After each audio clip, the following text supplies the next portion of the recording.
France का Rafale लड़ाकू विमान सिर्फ एक फाइटर जेट नहीं है, बल्कि वह फ्रांस की सामरिक स्वतंत्रता, रक्षा निर्यात नीति और वैश्विक रणनीतिक विश्वसनीयता का प्रतीक माना जाता रहा है। दशकों से फ्रांस यह दावा करता आया है कि राफेल पूरी तरह ITAR फ्री है, यानी इसमें ऐसा कोई अमेरिकी कंपोनेंट नहीं है जिस पर अमेरिका के निर्यात नियंत्रण कानून लागू हो। यही कारण था कि भारत, मिस्र, कतर, UAE और इंडोनेशिया जैसे देशों ने राफेल को प्राथमिकता दी, क्योंकि इसमें किसी तीसरे देश की राजनीतिक या कानूनी दखलंदाजी का खतरा नहीं था। लेकिन अब इसी दावे की बुनियाद को लेकर गंभीर सवाल खड़े हो गए हैं, जब एक अमेरिकी कंपनी ने राफेल के लिए अहम पुर्जे बनाने वाली फ्रांसीसी कंपनी को खरीद लिया है। अमेरिका की रक्षा और एयरोस्पेस क्षेत्र की कंपनी लोअर ग्रुप ने फ्रांस की LMB एयरोस्पेस नामक कंपनी का अधिग्रहण कर लिया है। LMB कोई सामान्य सप्लायर नहीं है, यह वही कंपनी है जो राफेल फाइटर जेट में इस्तेमाल होने वाले अत्यधिक संवेदनशील और विशेष तकनीक वाले फैन और मोटर बनाती है। ये कंपोनेंट्स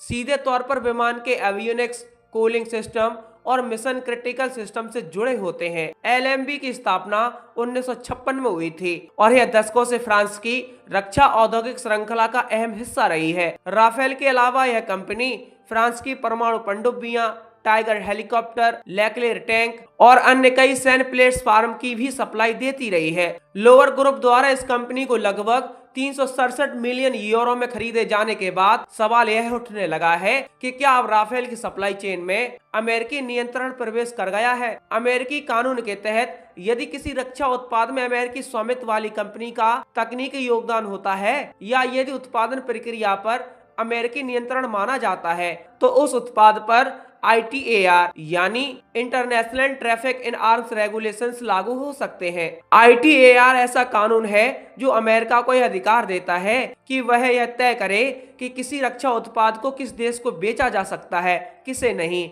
और किन शर्तों पर बेचा जाएगा। यहीं से फ्रांस की तथाकथित नो स्ट्रिंग अटैच्ड रक्षा नीति पर सवाल उठने लगते हैं। फ्रांस हमेशा खुद को अमेरिका से अलग दिखाते हुए कहता रहा है कि वह अपने हथियारों के सौदों में राजनीतिक शर्तें नहीं लगाता। यही बात भारत जैसे देशों के लिए बेहद अहम रही, क्योंकि भारत पहले ही अमेरिकी हथियारों के साथ एंड यूजर एग्रीमेंट, निरीक्षण और संभावित प्रतिबंधों का अनुभव कर चुका है। राफेल डील के समय फ्रांस ने साफ कहा था कि इसमें कोई अमेरिकी दखल नहीं होगा, न तकनीकी न कानूनी। लेकिन अब LMB की अमेरिकी मालिकाना हक ने इस दावे को कमजोर कर दिया है। फ्रांस की राजनीति में भी इस सौदे को लेकर जबरदस्त बहस छिड़ गई है। फ्रांसीसी संसद के कई सदस्यों ने इसे देश की रणनीतिक संप्रभुता पर सीधा हमला बताया। उनका कहना है कि जब आप अपनी रक्षा उद्योग की महत्वपूर्ण कड़ी किसी विदेशी, खासकर अमेरिकी कंपनी को सौंपते हैं, तो आप अनजाने में अपने सैन्य निर्णयों की स्वतंत्रता भी सौंप देते हैं। विपक्षी नेताओं का तर्क है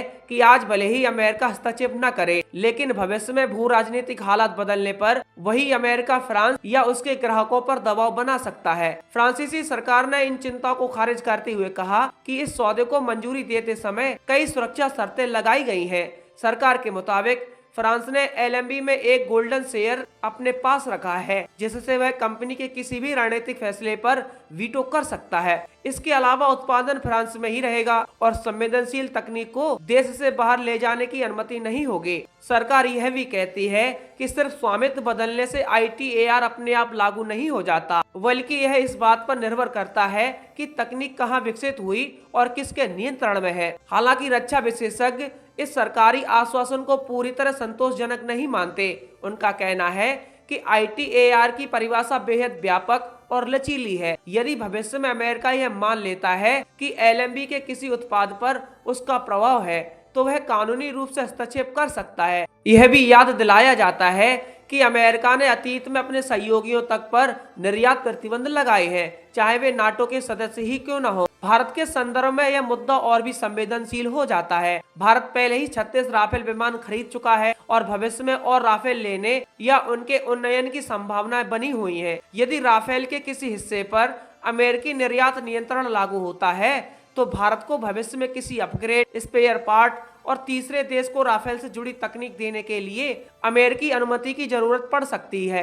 यह स्थिति भारत की रणनीतिक स्वायत्तता की सोच के बिल्कुल खिलाफ है। राफेल की बिक्री फ्रांस के लिए सिर्फ आर्थिक सौदा नहीं रही है, बल्कि यह उसकी वैश्विक कूटनीति का अहम हथियार है। भारत फ्रांस रक्षा साझेदारी इसका सबसे बड़ा उदाहरण है। दोनों देशों ने इसे सिर्फ खरीदार विक्रेता का रिश्ता नहीं, बल्कि रणनीतिक साझेदारी बताया है। ऐसे में यदि राफेल की ITAR फ्री पहचान पर सवाल उठते हैं, तो यह फ्रांस की विश्वसनीयता को भी प्रभावित कर सकता है। इस पूरे घटनाक्रम का एक बड़ा संकेत यह भी है कि वैश्विक रक्षा उद्योग में अब शुद्ध राष्ट्रीय सप्लाई चेन लगभग असंभव होती जा रही है।